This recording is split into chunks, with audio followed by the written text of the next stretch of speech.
And Monomoy Girl in the final furlong of the Central Bank Ashland has the lead by 6. It is all Monomoy Girl to take the Central Bank Ashland. Hi everybody, Dan Illman, Matt Bernier. The post positions have been drawn for the Arkansas Derby. Grade 1, $1 million Kentucky Derby prep. Let's take a look at this field. Our post position analysis coverage is presented by Gainesway Farm, the home of Eclipse champion Fleet Alex, who won the Arkansas Derby along with the Preakness and Belmont Stakes. Fleet Alex has sired 7 Grade 1 winners, stands at Gainesway for $8,500, and is a proven sire of elite runners. A field of 9, Matt, and I tried to come up with some negative post position stats for the Arkansas Derby. Really couldn't find any. I don't think the 9 combatant's going to be hurt breaking from an outside post. Really the question for this, and we'll talk about it more in Saturday's DRF Bets Race of the Day when we have the pace projector, is who's going to the front? I don't see a confirmed speedster. No, and that's going to be the interesting thing. I agree with you with the post positions. It doesn't feel like there's necessarily a winner or a loser based on where you've drawn. It now comes down to a matter of how do they play the break? Who goes? You know, the fact that you've got the horse wheeling back in a week, Machismo breaking from post 2, you know, he's shown speed in the past, but we've seen in the past 2 starts, he's been a little bit farther off of it. Maybe that's circumstantial, or maybe that was the plan. Is he going to be forwardly placed? Is Magnum Moon going to be forwardly placed? We know that he can sit a little bit, so I don't know how much they're going to be intent on just sending him to the front. I don't know that he gains anything by that. Does Quip from the 8 post, did they send him hard and try to clear off to the front? It's going to be interesting to see, and I really think that's where the sort of draw comes into play. Who goes and who sits? It's really going to be a jockey's race, and I think the key to the race is Machismo wheeling back on short notice, because we know he does have speed. He showed that sprint speed 3 starts back, and in the Fountain of Youth, Promises Fulfilled and Strike Power, they just were able to outrun him into the first turn, and in the Bluegrass he didn't have a very good post position, didn't really get out very well. I think he's on ascend, and that might help Florent Geroux on Quip, because I think in Quip's perfect world, he gets the same trip as he did in the Tampa Bay Derby. Sitting on the outside, maybe the pace isn't fast, Machismo still a maiden winner, has a lot to prove. It's possible that Quip did best from this post position draw because of his outside post, his natural speed, and the questionable speed to his inside.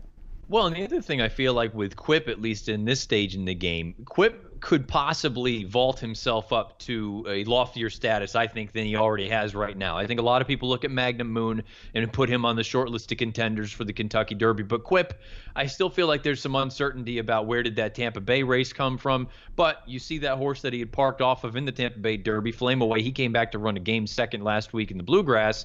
If Quip can pull the same trip that he pulled in the Tampa Bay Derby, get first run, take over turning for home, and hold off a horse like Magnum Moon, hold off Solomini, all of a sudden Quip goes onto that short list of legitimate contenders for the first Saturday in May. But it's not like Magnum Moon and Solomini, likely the top 2 choices at post time, are completely pace dependent. They are true stalkers. If the pace is moderate, you know they're going to be close with a chance, and it really just depends on whether they're going to find traffic or not, especially a horse like Solomini, who we have seen pressing the pace, who we have seen stalking the pace. Magnum Moon, despite his inexperience, likes to be sort of close to the pace. I don't really see them being hurt by the post. I don't see them being hurt by the pace. I think maybe a horse like Dream Baby Dream, the surprising runner-up of the Sunland Derby, and a true one-run closer, he's really hoping for some banging up front, as is Combatant. Yeah, and I think you can even include a horse like Beautiful Shot breaking from the inside. I think they would all appreciate some pace in here, some real throwing down early so it kind of crumbles late.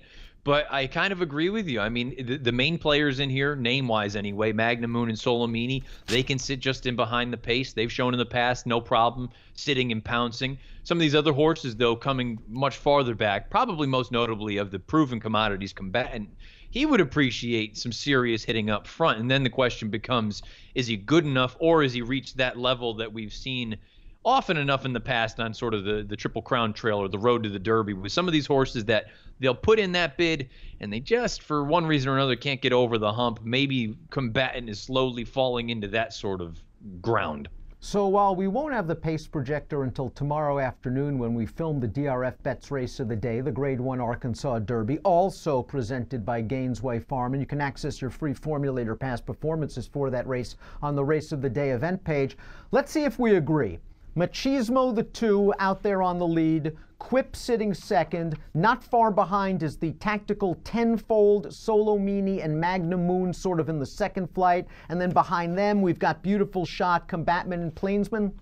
Yeah, I think that sounds about right. I guess the only other wild card would be if one of these sort of more lightly raced or less experienced as far as the graded stakes or stakes level runners are concerned, if one of them that has a little bit of tactical speed or has shown to be forward in the past, maybe they could throw a monkey wrench into things and say, you know what, we're going to go because we think that that's our best way to win, that we can't run. We can't start with Magnum Moon and beat him. We can't start with Solomini and beat him. But if we get the jump on them, perhaps we can turn the tables. The way you laid it out, I think that's the way that I'm looking at it, but you never know. Sometimes the connections change things on the fly, call a little bit of an audible and say, we're going to try to push the issue a little bit. And then who knows? If that's the case, maybe it sets up for somebody coming from way off of it. Field of 9 getting set to compete in Saturday's Grade 1 $1 million Arkansas Derby. The field led by Magnum Moon and Solomini, the 1-2 finishers in the Rebel. Our post-position analysis and all of our Arkansas Derby coverage on DRF.com presented by Gainesway Farm. We'll see you tomorrow with the Race of the Day.